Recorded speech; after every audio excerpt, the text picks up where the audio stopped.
I hate being alone, is what my 20-year-old self used to say.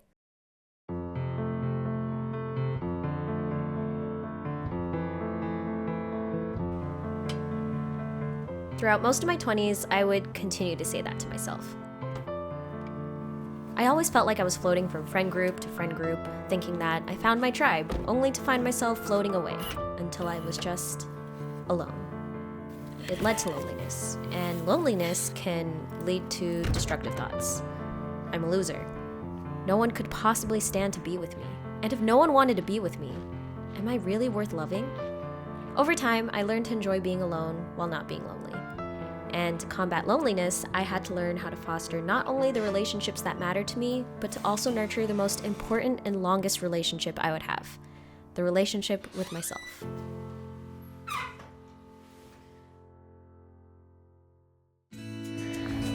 Wow.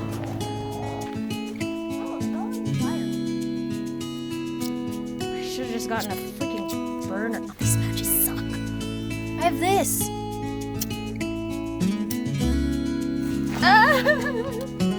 That did not work. Oh, God.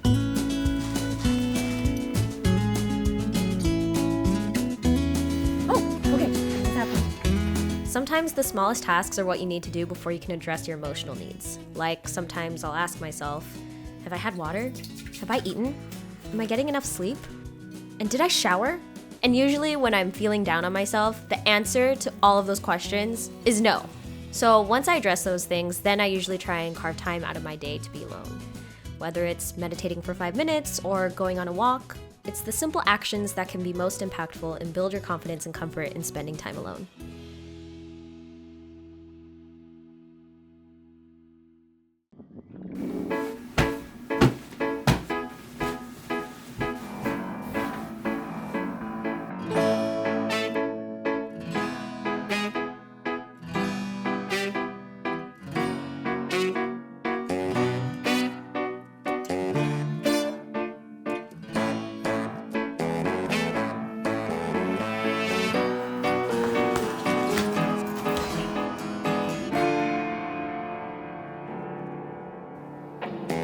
Being in nature is one of my favorite ways to spend time alone. It's one of the reasons why I decided to go to Joshua Tree by myself. There's just something about spending alone time in nature that gives me mental clarity and allows me to truly sit with my thoughts. And according to Feel Good Productivity by Ali Abdaal, it's proven that spending time in nature replenishes our cognitive development and boosts our energy. So when people tell you to go touch grass, there's actually truth to that. So go touch grass. Or look at grass. Just disconnect with everything else so that you can connect with nature. The older I get, the less friends I have. Sometimes I'll get a cameo in an episode of a friend's social circle, and sometimes, if I'm lucky, I'll even be a supporting recurring character. At first, this bothered me because I valued being included in big friend groups. It felt like I belonged and that I fit in somewhere. But the truth is, I was just trying to be someone I wasn't just to fit in with others. And it made me feel even more and more alone the longer I stayed. I've had my fair share of friends come and go. I was part of friend groups that are no longer in my life now. And I'm learning to be okay with it. Wow. I made my first French press coffee. I don't taste any grounds, so I think I did pretty good. Okay, I know this is gonna sound crazy and possibly foolish, but I'm gonna try adding this Premier Protein shake into my coffee. I forgot to get milk, but I got protein shakes, so we're gonna try it. Yo, this is actually fire. What the heck? Oh my God, who knew? Oh my God. I also have yogurt with granola. It's my little breakfast for today. I also have my Prozac because mental health. And I'm gonna start reading Ali Abdaal's Feel Good Productivity. Huge follower of Ali Abdaal, love his videos, so I figured this would be good to crack open during my solo retreat. Oh, I'm so sore. That's a good feeling. I came across this quote.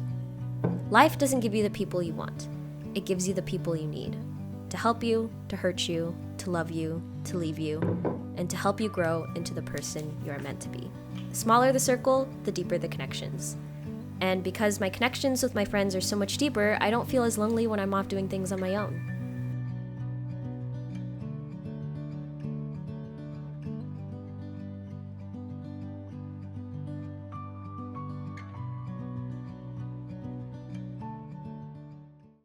Over the years, I've learned that being alone is really like dating yourself. It's a radical act of self-love. It gives you the space to tune into your thoughts.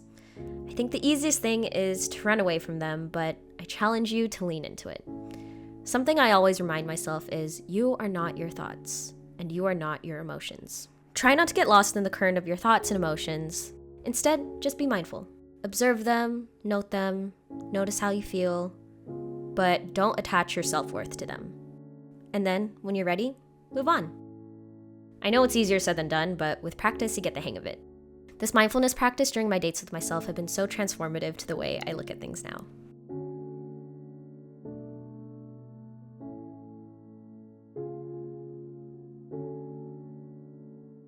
Oh my god. Okay, I'm recording here. Oh my god, my hair is a little crazy. Maybe I'll set you down here. I really needed some time alone, like truly alone. There's this sense of vulnerability that you only really get when you're with yourself. It was a short trip, but it was very healing. I read a lot. Oh my god, last night I read so much of A Court of Thorns and Roses. So good. And I also read Feel Good Productivity. I journaled and I vlogged this experience. Not gonna lie, it was very challenging, but it was a nice artistic challenge for me. I think this trip really allowed me to just tap into my inner creative child play, which I think I was missing for so long. I really needed to tap into my inner child and to do it in solitude, to do it by myself. It's incredible. If you have the opportunity to spend some time alone, and if you're creative and you're feeling stuck in a rut, take some time off. It doesn't even have to be like in the middle of nowhere like what I'm doing. You can literally just like spend time in nature, at the park. I think it's really important to have that time with yourself, to date yourself. Goodbye, beautiful cabin.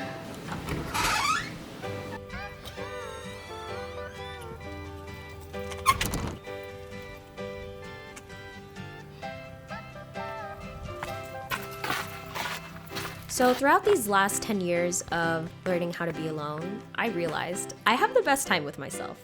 By no means does it replace human connections and relationships, but it sure makes them feel more special since I have a better relationship with myself. And don't get me wrong, I'm still figuring out myself. I still have a lot of shit to deal with, but it's the journey of where I've been and where I am now that makes it worth it. And I think 20-year-old me would be shook when she hears me say that I love being alone.